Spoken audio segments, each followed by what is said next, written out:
नमस्कार, news makers में आपका स्वागत। मैं हूं प्रकाश हिंदुस्तानी। आज इस कार्यक्रम में हमारी खास मेहमान हैं श्रीमती अमिता मोटवानी। आपका बहुत बहुत स्वागत है Amita ji. Thank you. Amita ji Mrs India International में भाग लेने जा रही हैं। भारत का प्रतिनिधित्व करेंगी। 17-18 मई को यह प्रोग्राम अटलांटा यूएसए में होगा। इस कॉन्टेस्ट के बारे में कुछ बताइए अमिता जी।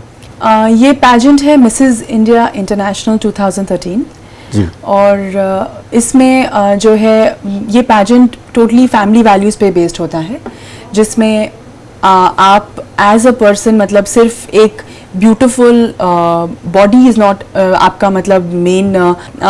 तो इसमें क्या होता है कि your main focus is not on how beautiful you are externally. आपका मेन फोकस होता है कि आप इंटरनली कितने ब्यूटीफुल हो, आप अपने ऐसे कौन से काम करते हैं जिससे आप कम्युनिटी सर्विस करते हैं या चैरिटी करते हैं जिससे आपके आसपास के लोग भी बेनिफिट होते हैं आपसे।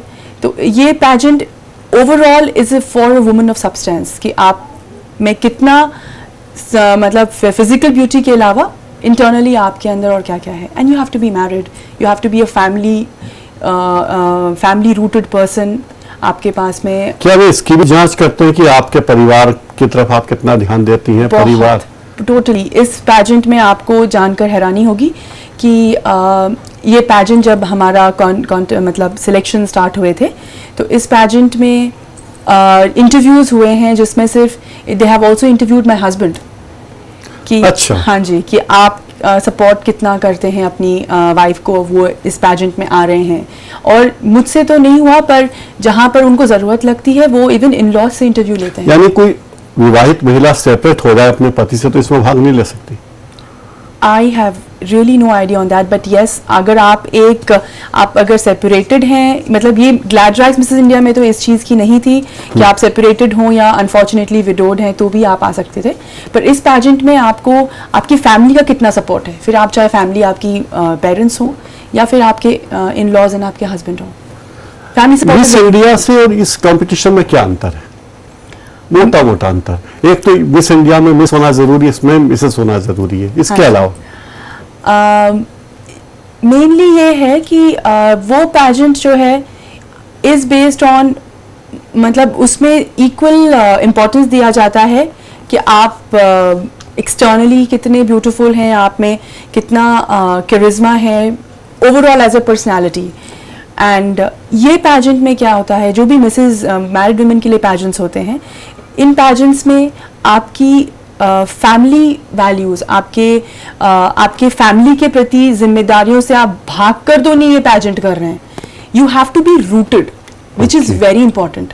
As an unmarried women, unmarried girl, आप अपना करियर के लिए कुछ भी कर सकते हैं। यू डोंट हैव मतलब आपकी कोई जिम्मेदारियां नहीं होती।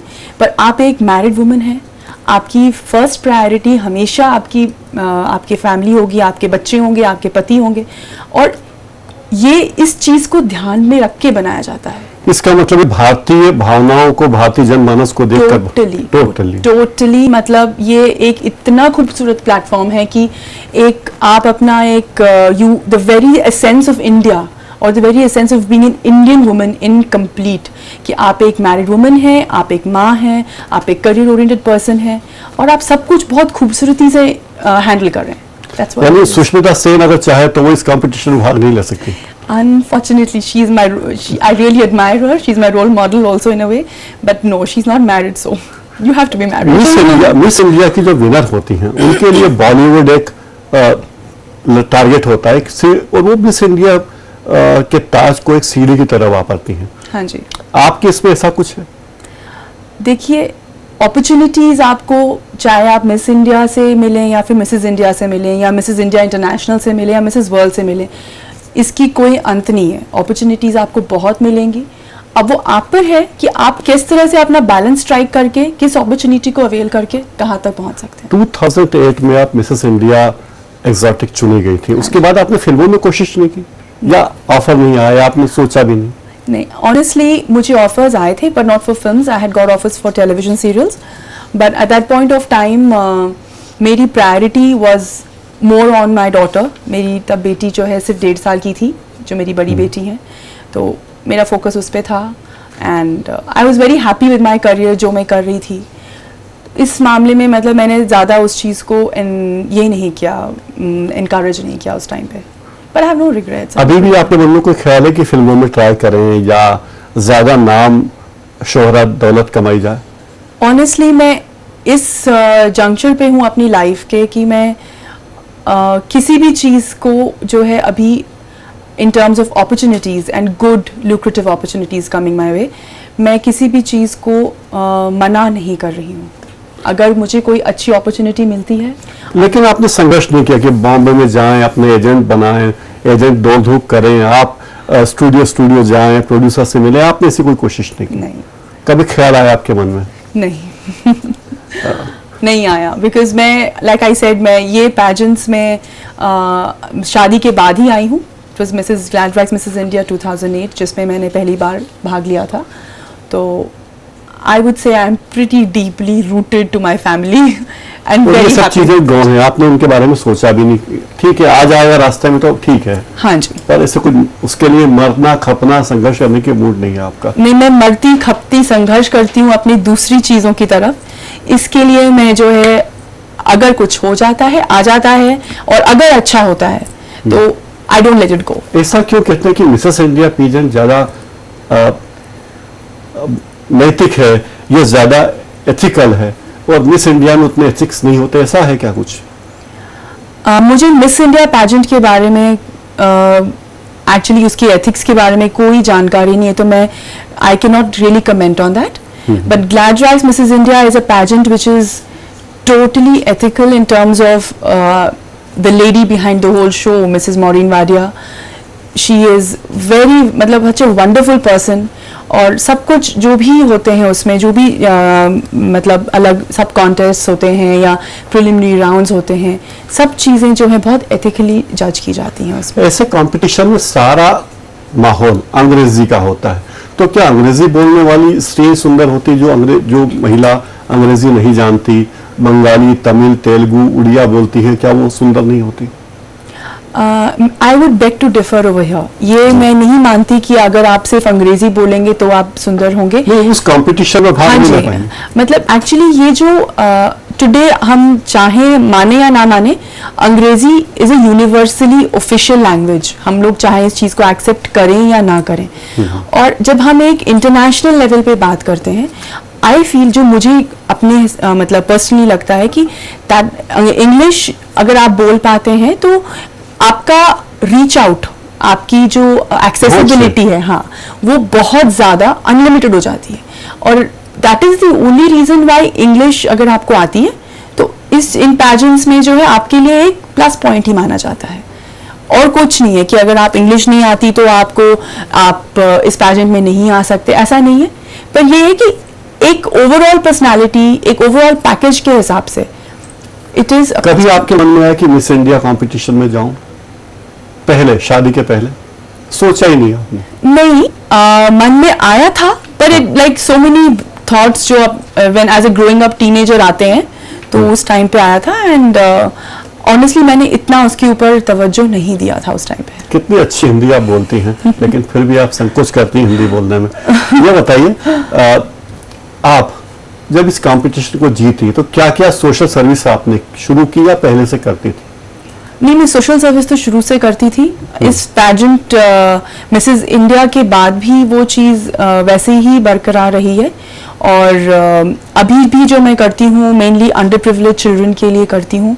एजुकेशन, लाइफ स्किल्स, मेंटरिंग और फ्री साइकोलॉजिकल काउंसलिंग फॉर डेस्टिट्यूट्स और मेंटली रिटार्डेड और डिप्रेशन के जो मरीज़ होते हैं या जो व्यक्ति होते हैं, उनके लिए मेरा ये सब सर्विसेज जो है, मैं अलग अलग रिहैब्स में जाती हूँ और कम्युनिटी सेंटर्स जाती हूँ. वहाँ पे मैं अपना हफ्ते के 2 या 3 दिन जो है 1-2 घंटा एज एंड व्हेन रिक्वायर्ड. कितनी क्या क्या पढ़ाई किया आपने?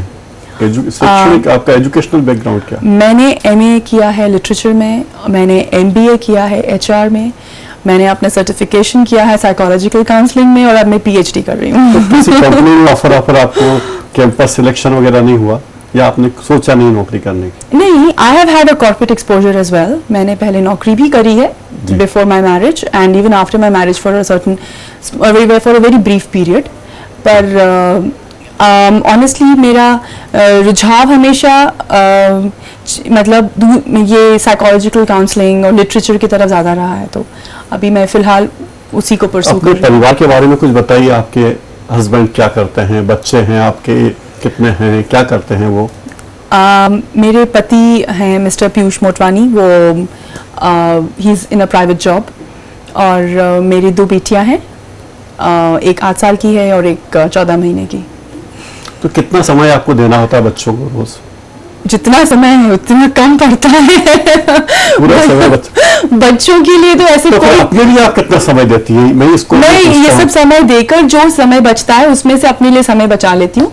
आई वेक अप अर्ली. जब बच्चे सोए रहते हैं तो मैं अपना काम कर लेती हूँ. और जब बच्चे स्कूल चले जाते हैं या उनका रूटीन डिस्टर्ब नहीं होता तो मैं I manage and I am managing it pretty nicely. I am pretty happy with it. क्या आपको लगता है कि दुनिया में किस इलाके की महिलाएं सबसे सुंदर होती हैं? I think woman herself is a very beautiful creation of God. There is no comparison. I'm sorry, but and ऐसे कोई नहीं है कि ये कंट्री की ज़्यादा ब्यूटीफुल है. मैं इंडियन हूँ तो मैं बायस्ड हो जाऊंगी जब मैं कहूँगी कि according to me Indian women are the most beautiful women.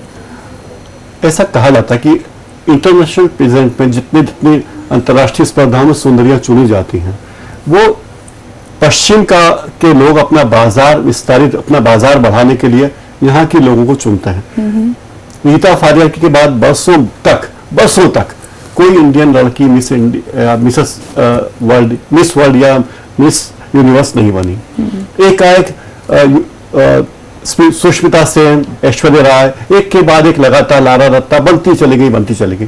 तो ये कहा जाने लगा कि पश्चिम के देशों को अपना बाजार भारत नजर आने लगा, इसलिए भारतीय सुंदरियों को बढ़ावा दिया जाने लगा. ऐसा मैं इस चीज़ को मार्केटिंग पॉइंट ऑफ व्यू से अगर देखूं तो मैं इस चीज़ को probably I find sense in what you से. मैं इस चीज़ को ये नहीं बोलूँगी कि हाँ ये प्रॉब्ली एक रीज़न नहीं होगा. It could be one of the reasons, but that may not be the only reason, because मैं ये बोलूँगी कि कहीं ना कहीं even as an Indian woman has probably come of age, इतना from the time when Sushmita Sen was crowned Miss Universe, उस time से और अभी तक इतनी ज़्यादा awareness, इतना ज़्यादा Indian woman has grown in every which way that she has made a mark for herself.